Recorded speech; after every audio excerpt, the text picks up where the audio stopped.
Magandang araw po, welcome po sa aking channel, Nov9 TV. Patalasasan po, meron po ba kayong mga properties na napapabayaan or non-performing assets? Plan nyo ibenta, pero wala kayong oras sa pagbenta nito. Kung ito'y pagkakatiwala nyo po sa amin, tawag lang po kayo sa aking numero, usap po tayo, gawin ko po ng video for free. Yes, libre po, wala po kayong babayaran. Tutulungan pa namin kayong mabenta ang inyong property. Kami na po bala sa marketing, sa boosting or paid ads. Even sa tripping, hindi na po kayo mapapagod sa pag-entertain ng mga buyers. Kami na po bala sa lahat.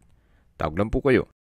Nandito po tayo ngayon sa Gatchalian Subdivision dito sa Las Piñas City. At meron po tayong bagong video presentation. Isang residential property na may lot area na 180 square meters. Meron pong old structure sa loob na kung saan hindi na rin mapapakinabangan. So, si owner is selling this property as lot only. Kumbaga, what you see is what you get. Malapad naman po ang daan at yan po yung dead end. Kaya wala nang ganong dumadaan dito. So, dito po sa area ng property ay flood-free area. So, kayo-kayo lang ng mga residente dito ang dumadaan. Gawa ng wala naman pong ibang tagusan. So, hindi po maingay sa area to.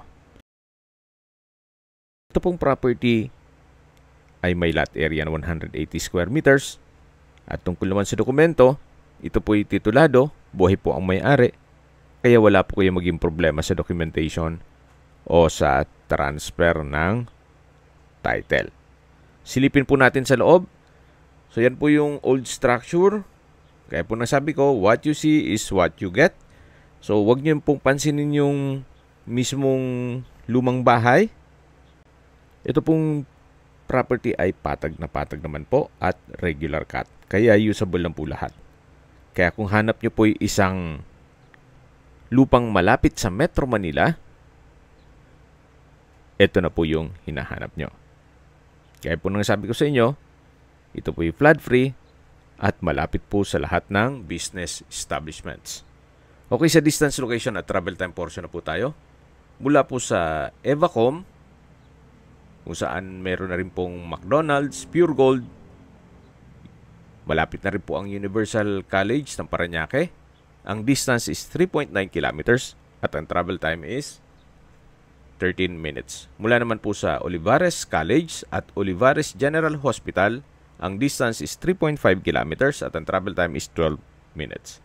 Mula naman po sa SM Sukat, ang distance is 2.7 kilometers at ang travel time is 8 minutes. Mula naman po sa C5 Extension, ang distance is 1.6 kilometers at ang travel time is 6 minutes. Mula naman po sa airport, ang distance is 24 kilometers at ang travel time is 18 minutes. Okay, sa presyo na po tayo. Binebenta po ito ni owner sa halagang 4.5 million pesos net. Ibig pong sabihin, si buyer na po ang sasagot sa lahat ng taxes at expenses with regard to documentation. Kung tatawad pa po kayo, malamang baka hindi na po kayo mapagbigyan. Gawa ng net price na po sa kanya yan. Kung may mga katanungan po kayo, tawag lang po kayo sa aking numero. At sa mga kababayan naman natin na sa ibang bansa, meron po akong WhatsApp, Viber at Telegram. Same number lang po, 0917-316-3399. Sa mga nagtatanong naman po ng aming Facebook, meron po aming Facebook page na Nov9 TV at Facebook Reel Video. Meron din pong TikTok at Instagram. May ibang YouTube channel po kami, the Nov9 TV channel, Nov9 TV Listings, Nov9 TV On The Spot, Nov9 TV Updates, at Nov9 TV House Rental. Sana po naibigyan nyo ang video presentation. Paki-like and subscribe na lang po sa aking channel para ma-update din po kayo sa aking future listings. Kung sakali po hanap nyo yung mas malaking sukat ng lupa, meron din po kami ibang listings na pwede nyong pagpilian. Huwag po kayong mag-atubiling tumawag sa amin. Then, let us know your budget para malaman namin kung anong property pwede naming ilog sa inyo. Sa lahat pong viewers, subscriber at nagtiwala po sa amin. Salamat po sa suporta. Ingat po kayo lagi at yung pamilya. Maraming salamat po.